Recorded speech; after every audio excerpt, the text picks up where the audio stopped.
Ethics Matter Training, a presentation by the Office of Professional Standards. Miami-Dade County Public Schools is committed to providing all stakeholders a safe learning and work environment by promoting ethical behavior through continuous professional development, which focuses on adherence to school board policies. This presentation will focus on a variety of important topics, ranging from employee arrests to payroll fraud. The goal is to heighten awareness, leading employees towards the right path to a successful career with the School Board of Miami-Dade County. Miami-Dade County Public Schools will only employ individuals of good moral character to serve our students. As such, employees are required to undergo fingerprinting and be cleared to work for the school board. Any employee arrested during the course of their employment with the district may face disciplinary action if convicted of a crime. Florida law delineates specific crimes as disqualifying, which require the district to terminate employment for anyone arrested for a disqualifying offense. Employees arrested for any offense must submit an arrest affidavit to their supervisor as soon as possible. Aggravated battery, child abuse or neglect, exhibiting a firearm or weapon within 1,000 feet of a school, felony drug possession, grand theft are just a few of the disqualifying offenses stated in State Statute 1012, Chapter 435.04. All district employees should exercise every precaution to avoid any type of arrest. Individuals seeking employment with the school board must first submit to a pre-employment drug screening. This is a requirement to be employed by the school board. Employees suspected of being under the influence of alcohol or other controlled substances while on duty may be subject to testing once the site supervisor establishes reasonable suspicion. The employee may not return to the worksite until contacted by the Office of Professional Standards with verified results from the testing agency. Any employee who refuses to submit to an alcohol or drug test will be considered to have a first positive result and required to participate in a rehabilitation program. During that time, the employee will not be able to return to work until he or she has successfully completed the program and has been cleared by the district support agency.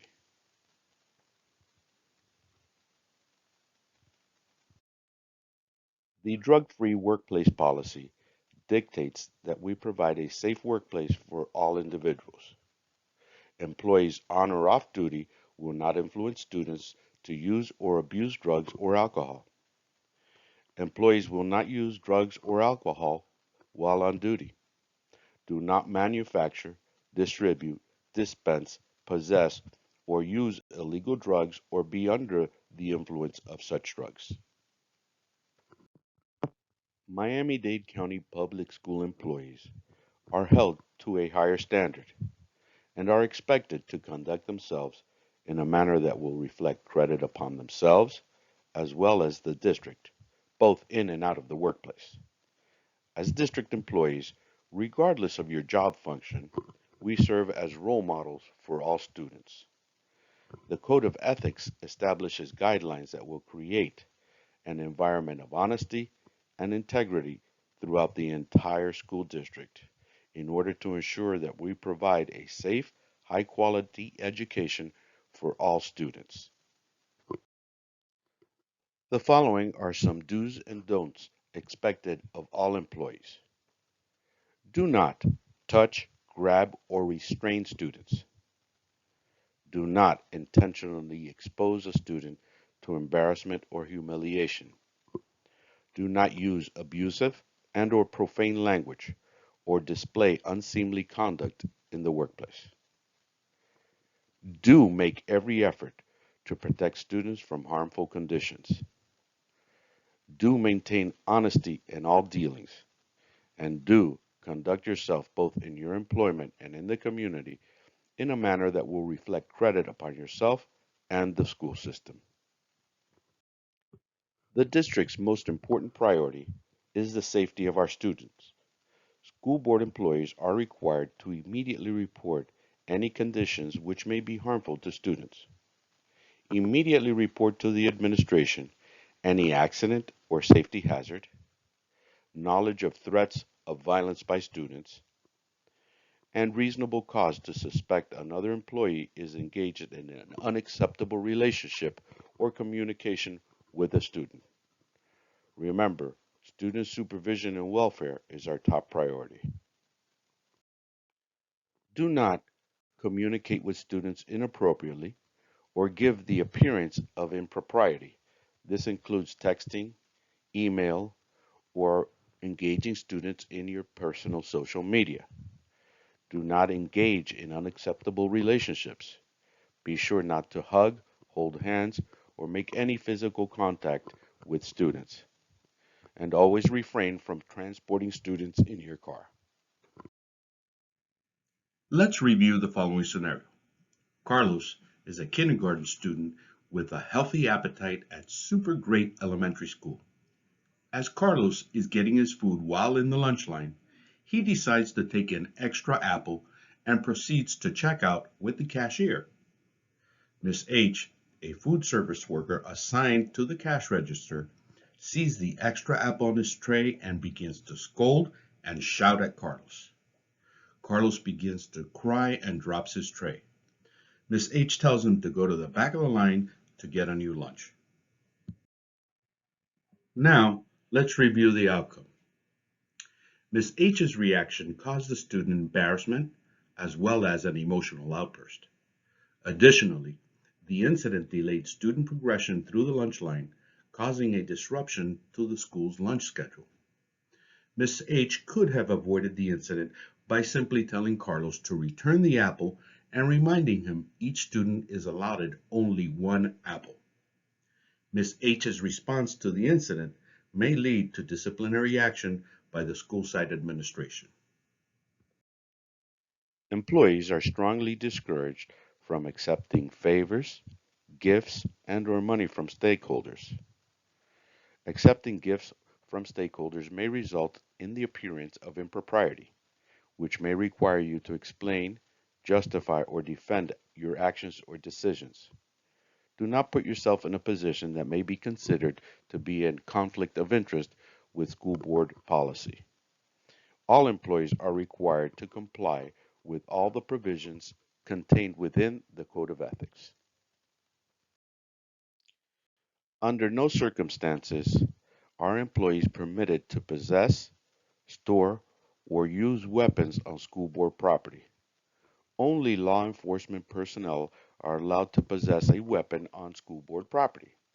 Examples of weapons include any type of gun, knives, razors, clubs, electric weapons, metallic knuckles, martial arts weapons, ammunition, and or explosives. Employees are immediately obligated to report anyone who is in the possession of a weapon while on school board property. Your behavior and attitude affects those around you. It is not okay to cause a colleague anxiety by using intimidating or threatening behavior. Examples of behavior that may be deemed as threatening include speaking in an angry or confrontational manner when addressing a colleague or supervisors, yelling at coworkers and or supervisors, getting too close to someone's face or invading their personal space, making threats towards them or their loved ones. Under no circumstances will the district tolerate verbal or physical fighting, pushing or grabbing, or any types of threats or intimidation. District employees are expected to be punctual and report daily to work. Intent to be absent or tardy must be communicated to the site supervisor or the principal in a timely manner. Employees must obtain approval from their site supervisor or the principal to leave prior to the end of their scheduled workday. In order to comply with your professional responsibilities, be sure that you are familiar with worksite attendance procedures. Payroll facts. Federal, state, and local taxpayer revenue is the funding source used by public schools to compensate employees. Miami-Dade County Public Schools implement specific controls and guidelines to ensure taxpayer dollars are used appropriately. Fraudulent activities and consequences. Employees who are compensated for time not worked may be charged with payroll fraud. This includes repeated early departures from the worksite without administrative approval and/or repeated late arrivals. Leaving the worksite for a prolonged period of time during work hours is also considered a violation. Employees who commit payroll fraud will serve a suspension and may be required to pay the district restitution for the overstated hours. Best practices. Accurately report your time worked on the payroll roster. Request approval from the administration to leave early or arrive late. Report to the administration if you are told to leave early by your superiors. Remain at your assigned work site during the duration of your work hours. In this scenario, Mr. N is a food service manager at another great high school. He is responsible for the opening cafeteria procedures each morning and is scheduled to arrive at 6 a.m. During a routine morning visit to the cafeteria, the site supervisor noticed the assistant manager was executing Mr. N's responsibilities. When asked about Mr. N's whereabouts, the assistant manager explained he was late and that she had been conducting the opening procedures for over a month. Upon reviewing the payroll roster, the site administrator noticed that Mr. N was signing in at 6 a.m. each day. When the site administrator asked Mr. N about his late arrivals, he replied that he decided not to take his breaks so he could arrive late to work. The outcome in this case, Mr. N did not inform the site supervisor of his intention to make changes to his work schedule. Because Mr. N neglected to get approval from the site supervisor to alter his work schedule and did not accurately sign in the correct time on the payroll roster, he was charged with payroll fraud. Mr. N was suspended and had to pay the district for time not worked. Mr. N could have avoided the situation by consulting with the site supervisor and should have never signed in for time he had not worked.